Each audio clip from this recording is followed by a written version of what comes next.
गांव एक किसान था, बड़ा भोला भाला, अनपढ़ था, ज्यादा पढ़ा लिखा नहीं था। किसान अपनी खेत में खेती कर रहा था, तभी एक महात्मा उसके खेत में आ गए और महात्मा आके बोले, भाई हमको कुछ भोजन प्रसाद पवाओ। किसान बोला, अरे महात्मा आए भैया, इनको प्रणाम करो। किसान ने उनको प्रणाम किया, प्रणाम करके महाराज उनको भोजन प्रसाद पवाया। कहा, महात्मा जी आप आए हैं, मुझे कोई गुरु मंत्र दे जाओ। महात्मा जी ने सुंदर गुरु मंत्र दिया, द्वादशाक्षर मंत्र दिया। बोले ये तो बहुत कठिन है, इतना कठिन नहीं, सरल सा दो। अष्टाक्षर मंत्र दे दिया। बोले ये भी कठिन है, कोई और सरल दे दो। महात्मा बोले कुछ नहीं, तुम इतना कृष्ण चंद्र बोल दिया करो बस। कृष्ण चंद्र बोले, हाँ इसी का नाम, जब यही तुम्हारा गुरु मंत्र है। इतना भोला बेचारा याद करने लगा, उसको याद ही नहीं होवे कृष्ण चंद्र कृष्ण चंद्र कृष्ण चंद्र। अब भूल ना जाऊं इसके लिए बोलता रहता था 24 घंटे, कृष्ण चंद्र कृष्ण चंद्र कृष्ण चंद्र। अपने खेत में हल जोत रहा था, कृष्ण चंद्र बोल रहा था। इतने में उसकी पत्नी आ गई, अरे सुनो तुम्हारे लिए भोजन लाई हूं, जल्दी कर लो। बोले कृष्ण चंद्र कृष्ण चंद्र कृष्ण चंद्र। पत्नी पीछे लग गई, पीछे, भोजन तो कर लो, रोटी तो खा लो, ठंडी हो जाएगी। बोले अरे तू पीछे मत पड़, मैं भूल जाऊंगा, गुरुजी ने मंत्र दिया मुझको। पत्नी बोली, अच्छा एक काम करो, आप भोजन कर आओ, तब तक आपके नाम को मैं रट लेती हूँ, मैं उसको संभाल लूंगी, पर जैसे ही आप आओगे फिर आपको सुना दूंगी, आप कर लेना। वो ठीक है। बोले क्या बोलना है? बोले कृष्ण चंद्र। पत्नी बोली ठीक है। अब कृष्ण चंद्र बोलने लगी पत्नी, कभी कहीं जाए कभी कहीं जाए, कुछ करे। वो कृष्ण चंद्र बोलते बोलते घसीटे चंद्र हो गया। लौट करके अपने पति के पास, पति बोल, हाँ वो मैं भोजन कर लिया, जल्दी गुरु मंत्र सुना दे मुझको, क्या था मैं तो भूल गया। बोले घसीटे चंद्र। वो उसी से ही हल जोतने लगा, घसीटे चंद्र घसीटे चंद्र घसीटे चंद्र। आकाश में वैकुंठ में बैठे हुए वैकुंठनाथ भगवान प्रसन्न हो गए और प्रसन्न होकर के बोले, लक्ष्मी जी हम जा रहे हैं। बोले कहां? बोले एक किसान का उद्धार करने जा रहे हैं, उसको वैकुंठ लेके आएंगे। लक्ष्मी जी बोली, आपका अशुद्ध नाम बोल रहा है वो, आपका अशुद्ध नाम उच्चारित कर रहा है वो, और आप कह रहे हो कि इसका कल्याण करूंगा मैं। ठाकुर जी बोले, देखो नाम भाव कुभाव अनख आलसहु, नाम जपत मंगल दिश। नाम कैसे भी जपे कोई दोष नहीं है, बस भाव मेरे प्रति होना चाहिए। वो नाम भले ही गलत जप रहा है, लेकिन उसके हृदय में तो मैं ही हूं ना। और एक बात बताऊं लक्ष्मी जी आपको। बोले क्या? बोले ये घसीटे चंद्र अशुद्ध नहीं है, मेरा नाम है ये भी। बोले क्यों?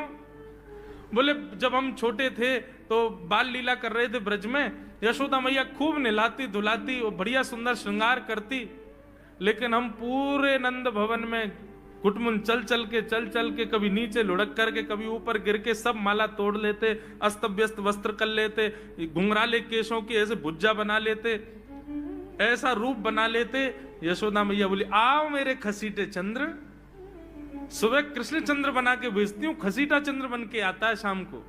तो बोले तब यशोदा मैया ने हमारा नाम रखो घसीटे चंद्र, तो इसलिए शुद्ध नाम है। तो ठाकुर जी के बहुत सारे नाम हो गए, कनुआ, गोपाल, गोविंद, माधव, कन्हैया। यशोदा जी का प्रिय नाम है कन्हैया। मैया लाल जी को इसी नाम से पुकारती है। ठाकुर जी अब धीरे धीरे 3.5 वर्ष के हो गए, और जैसे ही 3.5 वर्ष के भय महाराज, मानो जैसे उनके शरीर में स्प्रिंग एक्टिवेट हो गई हो। इतना ऊधम मचाते हैं, इतना ऊधम मचाते हैं, पूरी गोकुल की नाक में दम कर रखा ठाकुर जी ने। यशोदा मैया ने लाल जी को नूपुर पहना रखे। सवेरे जैसे ही ठाकुर जी उठते हैं, नूपुरों की आवाज आती है तो यशोदा मैया तुरंत रसोई घर से दौड़ के जाती है लाला के पास। लेकिन ठाकुर जी इतने चतुर हैं, यमुना तट पर जाते हैं और नूपुरों में बालू भर लाते हैं कि कल नूपुर आवाज नहीं करेंगे, सुबह उठ के हम घर से भाग जाएंगे कहीं और, मैया को पता ही ना चलेगी। ऐसा उधम मचा में अब ठाकुर जी वो लीला कर रहे हैं जिस लीला पर देवताओं को भी विश्वास नहीं हो रहा है। ऐसी लीला ठाकुर जी कर रहे हैं कि किसी को भरोसा ही नहीं हो रहा कि जगत नियंता जगदाधार ये कर सकता है। और ठाकुर जी क्या करते हैं? बोले ये मत पूछो क्या करते हैं, यूं कह रहे हैं क्या नहीं करते। जो माता पिता अपने बालकों को बहुत ऊधमी समझते हैं, बहुत बड़ी कृपा है ठाकुर जी की कि आपके घर ठाकुर जी जैसे उद्यमी बालक नहीं है। ऊधमों के सिरमौर हैं ठाकुर जी। कैसा उधम मचाते हैं? नहा धो करके ठाकुर जी सवेरे तैयार होते हैं, सबसे पहले गैयाओं के पास जाते हैं। मैया कहवे लाला नहा धो के सबसे पहले गैयान को प्रणाम करवे जा, गैयान को स्पर्श कर फिर कछु करियो। ठाकुर जी गैयाओं को प्रणाम करने जाते हैं। जैसे ही देखते हैं कि कोई गैया बैठी है, सो ठाकुर जी कहें अरे अरे मैया या गैया को आलस आ गयो, या को आलस दूर कर दूं। सो बैठी हुई गैया के ठाकुर जी सींग पकड़ लेते हैं और सींग पकड़ करके अपनी ओर खींचते हैं। दूसरी तरफ से सींग बलराम जी पकड़ लेते हैं। अब ऐसे सींग पकड़ करके ऐसे ऐसे गैया के सींग हिलाते हैं। अब बैठी रहती गैया थोड़ी देर तो कोई बात नहीं, जैसे जोर जोर से हिलाना प्रारंभ करते हैं सोई गैया खड़ी हो जाती है। और जैसे गैया खड़ी होती ठाकुर जी लटक जाते हैं सींगों से। अब ठाकुर जी को तो बढ़िया झूला बन गया, गैया की सींगन पर झूल रहे हैं। थोड़ी देर तो गैया इधर से उधर ठाकुर जी को झुलाती रहती है, लेकिन थोड़ी देर बाद जैसे ही ठाकुर जी की पकड़ कमजोर होती है, गैया को पता चल जाए कि अब लाला गिरवे वार होए। सो गैया भी इतनी चतुर कि वो गोबर में ही जाके खड़ी हो गए। ठाकुर जी के ने आगे को चल, मैं गोबर में है जाऊंगो।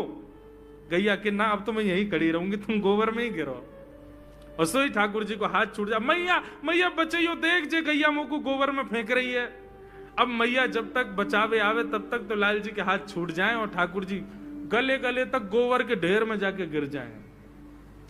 पर यशोदा मैया निकाले, कितनों सजाए लो, कितनों ए लाला तू वैसे ही कारो, ऊपर ते मैं तो को बढ़िया सुंदर बना के रखूं, लेकिन तू घूम फिर के गोबर में ही आके चौं खेले।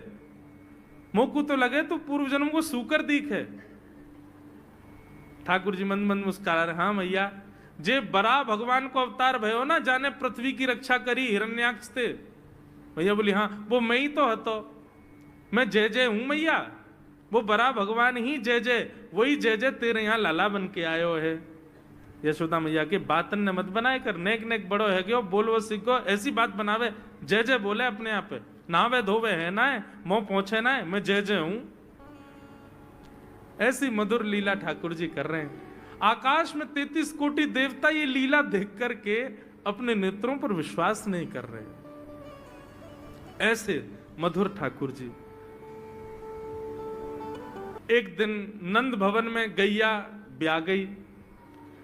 जैसे ही गैया ब्याई, ठाकुर जी जैसे ही गैया ब्याती है तो ठाकुर जी वहीं खड़े हो जाते हैं। और बंधुओं शास्त्रों में आज्ञा है कि गाय जब ब्याह रही हो, बछड़े को जन्म दे रही हो या बछिया को जन्म दे रही हो, उस समय गैया जो होती है वो दो मुखी हो जाती है। एक मुख तो सामने है, और जब जन्म देती है तो बछड़ा या बछिया उसका मुख जब बाहर आता है तो दो मुखी हो जाती है। ऐसी दो मुखी गैया की जब आप परिक्रमा करते हो तो पूरे ब्रह्मांड की परिक्रमा का फल प्राप्त होता है।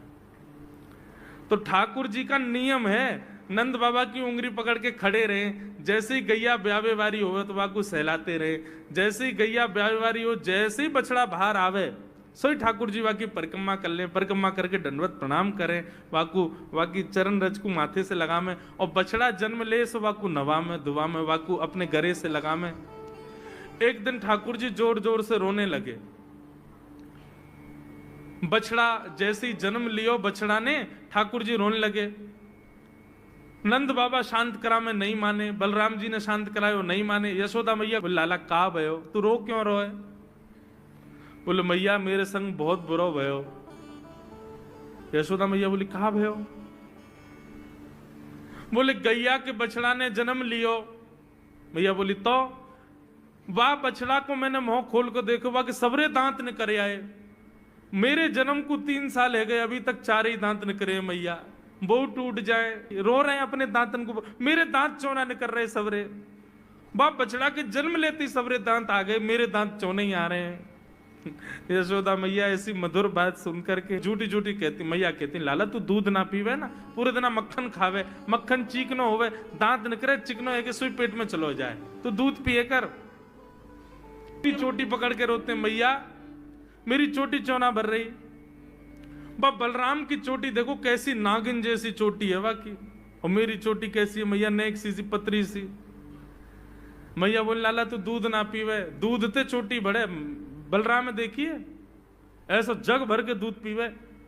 सो ठाकुर जी दूध को पात्र हाथ में ले में, अपनी चोटी खोल ले में, और फिर चोटी पकड़ करके दूध पी में, और दूध पीते पीते नापते रहे कितनी बड़ी भई की ना भई अभी। ऐसी मधुर लीला ठाकुर जी करते हैं। ऐसी लीलाएं हैं ठाकुर जी की कि उन लीलाओं को सुनकर के जो ज्ञान के मार्ग को नहीं समझ पाते, जो वैराग्य के मार्ग को नहीं समझ पाते, जो ज्ञान और वैराग्य से ठाकुर जी को प्राप्त नहीं कर पाते, वो इन लीलाओं से ठाकुर जी के हो ही जाएंगे। ऐसी लीला है।